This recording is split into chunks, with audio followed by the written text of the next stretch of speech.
Welcome all of you in SST College of Arts and Commerce. This is SST Edupedia and myself, Mrs. Vaijayanti Patil, Assistant Teachers. Students, we have seen the poem of 12th Arts, Commerce, Science, English subjects, that is 2.5 Father Returning Home. In this poem, we have seen the first part of this poem and the first stanza we have studied earlier. In this video, we are going to study the second part, that is the second stanza of this poem. As you know that this poem is consisting of 2 stanzas only, and each stanza contains 12 lines. So today we are going to study the second stanza and the remaining 12 lines. As you know, this poem is written by very famous poet, that is Dilip Chitre. He is a bilingual poet. He has written his poems and the works into Marathi and English. He has got Sahitya Academy Award for his translation, that is Sestuka, as well as his poetry. We have already seen this information about our poet in the earlier video. Little bit about this poem. This poem paints the picture of an alienated man returning home from work. The speaker in the poem is this man's child. The speaker observes his father and describes him as a lonely figure who leads a monotonous life and is burdened by responsibilities. जैसे हमने देखा कि first stanza में दिलीप चित्रे है, इनके father का नाम हमने देखा है दिलीप पुरुषोत्तम चित्रे। पुरुषोत्तम चित्रे इनके फादर का नाम है। तो ये ऑटोबायोग्राफिकल पोएम हमने फर्स्ट पार्ट स्टडी किया है। इस पोएम में उन्होंने जो उनके फादर का मोनोटोनस लाइफ है, जो रूटीन वर्क है, वो डिस्क्राइब किया था। जो भी उन्होंने जो सॉरोज उनके लाइफ में फेस किए थे, इसके बारे में थोड़ा बहुत उन्होंने डिस्कस किया था फर्स्ट स्टांजा में। As we have seen the journey of his from office to home, that is very monotonous one. जो जर्नी दिखाई थी कि उसके पापा जब घर लौटते हैं दिन भर काम करके, तो कैसे आते हैं, उनके बैग जो होती है वो फटी हुई है, उसमें से बुक्स बाहर आ रहे हैं। सबर्बन एरिया का जो भी बाहर का नज़ारा है वो बिल्कुल भी देखने में इंटरेस्टेड नहीं है, क्योंकि वो रूटीन का उनका जो रास्ता है वो थके हुए है। और जो रेनी सीजन में उनका जो कोट है, रेनकोट है, वो भी मिट्टी से गंदा हो चुका है। सब हमने डिस्क्रिप्शन फर्स्ट स्टांजा में स्टडी किया था। तो सेकेंड स्टांजा में जो उनके फादर घर में आते हैं, तो उसके बाद उनका रूटीन कैसा है, वो क्या करते हैं, इसके बारे में हम स्टडी करेंगे। So these are the lines of the second stanza. Home again I see him drinking weak tea, eating a stale chapati, reading a book, he goes in to the toilet to contemplate man's estrangement from a man made world. Here, जब इनके पापा घर में आते हैं, तो दिन भर काम करके आते हैं, थके हुए हैं, फिर भी घर में वो निग्लेक्टेड वन है। कैसे? वो कैसी चाय पी रही है इधर, वीक टी। वीक का मतलब है मे बी ठंडी होगी और स्ट्रांग नहीं है, और गर्मा गर्म नाश्ता भी उनके लिए रेडी नहीं है। एज वेल एज वो कैसी चपाती खा रही है, बासी चपाती। स्टेल मतलब बासी चपाती जो सुबह में बनाई थी, वही वो अभी चाय के साथ खा रही है। एज वेल एज उनका जो अलाइनेटेड पूरा लाइफ है, सेपरेटेड वर्ल्ड है, वो कंटेम्पलेट करने के लिए थिंकिंग करते समय, या वो खुद को लोनली फील कर रहे हैं, उस वक्त वो क्या करते हैं, रीडिंग अ बुक, वो बुक रीड कर रहे हैं। इसका मतलब है जो भी फैमिली मेम्बर्स है, तो उनसे बातचीत करने में कोई भी इंटरेस्टेड नहीं है। वो दिन भर काम से अभी घर लौटे हैं, लेकिन उनका अच्छी तरह से वेलकमिंग भी नहीं होता, उनके साथ कोई भी बातें शेयर की नहीं जाती है। ये जो जनरेशन गैप इस पोएम में दिखाया गया है, इस लाइन्स में भी हमें वो दिखाई देता है। जब वो आते हैं, फ्रेश होते हैं, ठंडी चाय पीती है, उसके साथ जो स्टील चपाती खाते हैं, बुक रीड करते खुद को थोड़ा सा सोलेस करने के लिए। उसके बाद वो क्या करते हैं, he goes in to the toilet to contemplate. Here contemplate का मीनिंग दिया है डीप थिंकिंग। वो खुद ही डीप थिंकिंग में खोए हुए हैं। क्या वो थिंकिंग कर रहे हैं, किसके बारे में थिंक कर रहे हैं? Man's estrangement from a man made world. ये जो सोसाइटी ह्यूमन बींग्स ने बनाई है, इंसानों ने बनाई है, लेकिन जो इंसान है वो एक दूसरे से कितने सेपरेटेड है, अलाइनेटेड है। किसी के लाइफ में क्या चल रहा है किसी को भी पता नहीं होता। कोई किससे गुजर रहा है, कोई दुख से गुजर रहा है, किसके लाइफ में क्या चल रहा है, किसी को भी पता नहीं चलता। मतलब ये जो सोसाइटी है एक दूसरे के लिए बनाई गई है, लेकिन इसमें जो ह्यूमन बीइंग है वो एक दूसरे से बिल्कुल कनेक्टेड नहीं है, वो सेपरेटेड है। इधर इंस्ट्रेंचमेंट का मीनिंग दिया है अलाइनेटेड, सेपरेटेड। इधर बहुत ही गहरी लाइंस दिलीप चित्रे ने इधर डिस्क्राइब की है, उसका एनालिसिस भी हम इस स्लाइड में देखेंगे। Back to home the father resumes his same routine of drinking weak tea, eating a stale chapati and reading a book. The speaker observed his father contemplating about the paradox of man's existence. Man's estrangement from a man-made world here refers to the paradox of man's existence. Though humans have themselves created their society and chosen to do effort each day, most humans remain aloof and alienated from the world that is their own creation. जैसे अभी आपको पहले ही बताया कि ये society जो बनाई है, हम भी बोलते हैं कि man is a social animal, वो सामाजिक प्राणी है, एक दूसरे के सिवा नहीं रह सकता। लेकिन अभी की दुनिया में ह्यूमन बीइंग जो है, जो इंसान है, एक दूसरे से कितने डिस्कनेक्ट हुए हैं ये अभी हमें पता चलता है। एक आदमी अपने काम से वापस जब आता है, देर रात लौटता है, तो उसको घर में अच्छे से वेलकमिंग भी नहीं होती, एज वेल एज वो कितना अलाइनेटेड है सोसाइटी से, उसके फैमिली मेम्बर से, इसे जो लाइंस है वो डिस्क्राइब करती है। Next lines, coming out he trembles at the sink, the cold water running over his brown hands, a few droplets cling to the greying hair on his wrist, his sullen children have often refused to share.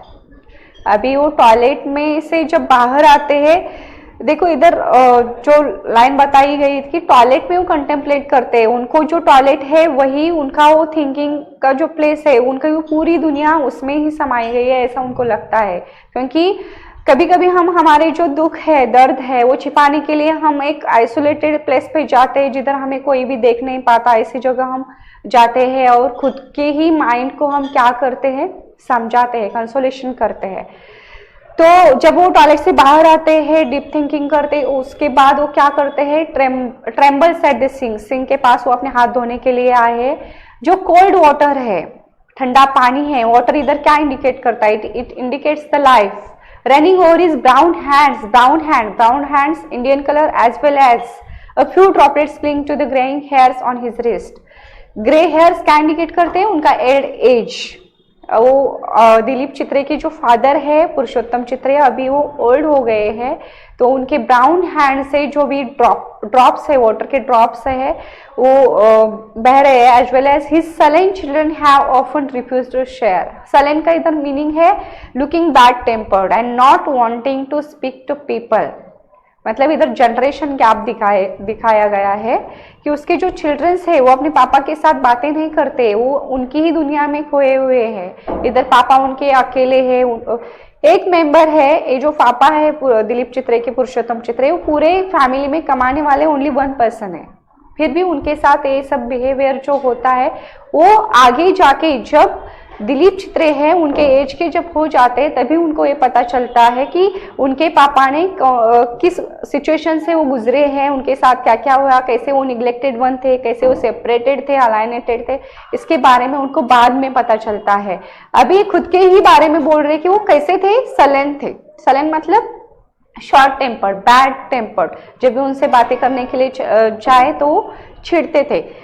So his sullen children इधर दिलीप चित्रे ने अपने लिए as well as उनके sibling के लिए भी use किया है word refuse to share.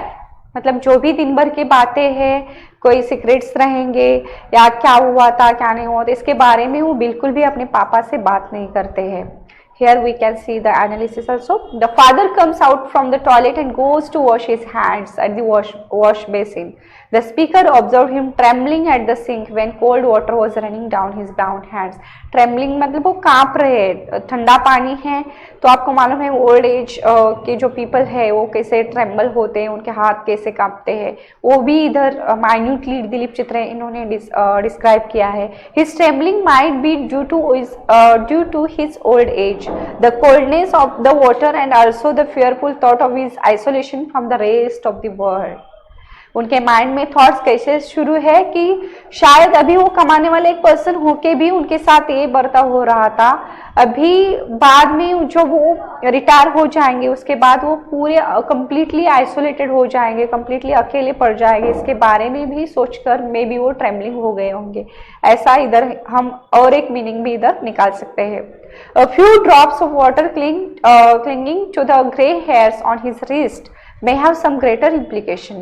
Water generally symbolizes life and gray hairs stand for the old age.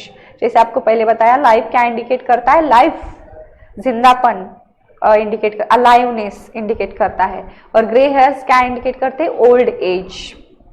So the old man's life is just holding on to his old as.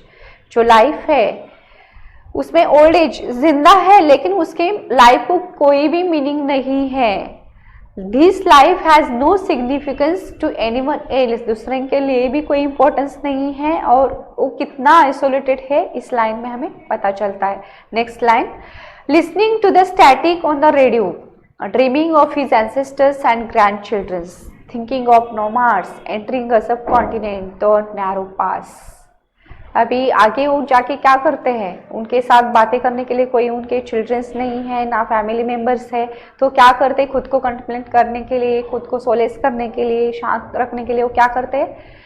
Listening static radio. इधर static का भी meaning दिया है, जो भी monotonous songs हर वक्त बजते थे वो है नॉइजी है, नॉइजी हम इधर बोल सकते हैं, नॉइजी रेडियो सुन रहे हैं। ड्रीमिंग ऑफ हिज एंसेस्टर्स, किनके बारे में वो सोच रहे हैं?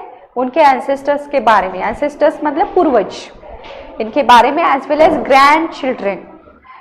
इधर एंसेस्टर्स का मीनिंग बताया गया है जो पास्ट, और ग्रैंड चिल्ड्रन इधर कंपेयर किया है उन्होंने फ्यूचर से। तो वो खुद को प्रेजेंट लाइफ, तो मालूम है आपको प्रेजेंट लाइफ उनका बहुत ही मोनोटोनस है, रूटीन जो है वो इतना अच्छा नहीं है, वो किसी के भी साथ एंजॉय नहीं कर रहे, सोशल लाइफ उनका कम्प्लीटली आइसोलेटेड है, कोई फ्रेंड्स नहीं है जिसके साथ वो बातें करे, अपने जो भी थॉट्स है वो शेयर करे। तो क्या करते हैं जब सोते हैं, तो उस वक्त वो क्या करते हैं? एंसेस्टर्स के बारे में थिंकिंग करते हैं, as well as grandchildrens के बारे में थिंक करते हैं। Thinking of nomads entering a subcontinent through a narrow pass.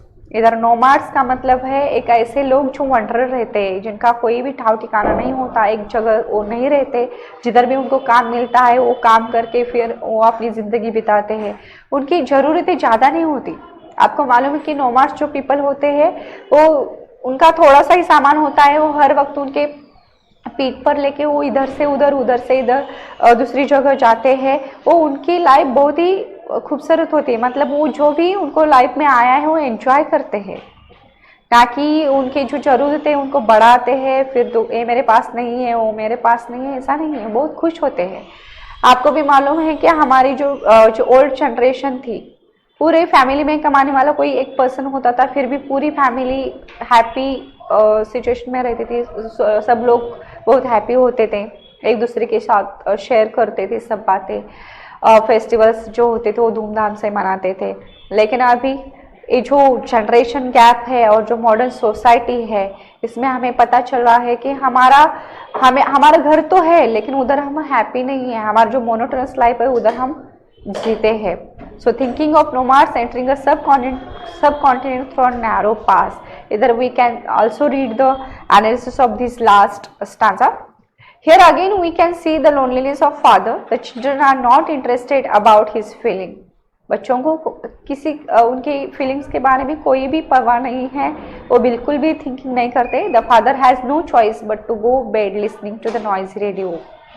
Father के पास कोई दूसरा ऑप्शन नहीं है, तो वो क्या कर रहे हैं? जब सोते हैं तो उनके उस वक्त वो नॉइजी रेडियो भी सुन रहे हैं। He dreams of his ancestors, that is his past, and about his future, his grandchildren. वो किनके बारे में सोच रहे हैं? उनके पास्ट के बारे में। पास्ट मतलब एंसेस्टर, पूर्वज, and future grandchildren. His present life does not allow him to communicate freely, so he tries to find relief in the company of his forefathers. उनका प्रेजेंट जो लाइफ है वो हैप्पी नहीं है, तो खुद को सोलेस करने के लिए वो किसकी कंपनी ढूंढते हैं? ग्रैंड चिल्ड्रन के बारे में सोचना या एंसेस्टर्स के बारे में सोचना, ये ऐसा उनका वो टाइम पास शुरू है। देन लास्ट लाइन का मीनिंग इधर है, again his thought of the Aryans, Aryans मतलब ये जो लोग हैं जो इधर से उधर वंडर पीपल, इधर से उधर जाते हैं, फिर काम खोजते हैं, उधर वो काम करते हैं, फिर दूसरी जगह शिफ्ट होते हैं, ऐसे लोग may indicate that he is thinking of how the society had changed since the ancient times when they had come here. Now this modern world has no place for the elderly people, has no one think about their loneliness or care for them. जो अभी की generation है वो हमारे old people के बारे में बिल्कुल भी नहीं सोचती, वो अपने ही दुनिया में खोए हुए हैं. So this is the conclusion. The subject of the poem is the father figure who can be equated to any man in today's world. हम कोई भी ओल्ड पीपल के साथ कंपेयर कर सकते हैं. His life routine can be paralleled to that of any modern day human living a meaningless life is midst of a spiritual crisis. जो man का अभी का जो एग्जिस्टेंस है, वो जो स्पिरिचुअलिटी है, इसके बीच में जो कॉन्फ्लिक्ट शुरू है, जो संघर्ष शुरू है, इस पोएम में भी हमें दिखाई देता है. The poem is as much as a depiction of the middle life existential crisis of a hard-working father as it is a comment on the modern man's dilemma or his meaningless life. पूरे family की जो responsibility है वो complete करने के लिए एक father जो सहते हैं, जो दुख सहते हैं, इस पोएम में हमें दिखाई देता है. The modern man leads a life with no spiritual or emotional fulfilment which drains out all his zest and zeal to enjoy life. जो रिस्पॉन्सिबिलिटी से उनका जो बर्डन उनके ऊपर जो है, उसे वो उनका जो प्रेजेंट लाइफ है वो बिल्कुल भी एंजॉय नहीं करते. पूरे फैमिली के लिए उन्होंने सैक्रिफाइस किया है. जो डेपिक्शन दिलीप चित्रे इन्होंने दिया है अपने पेरेंट्स का ऑटोबायोग्राफिकल जो एलिमेंट्स है, वो हम पूरे सोसाइटी के लिए अभी भी एप्लीकेबल कर सकते हैं. So this is the poem. Thank you. We will meet in next video with new chapter. Thank you so much.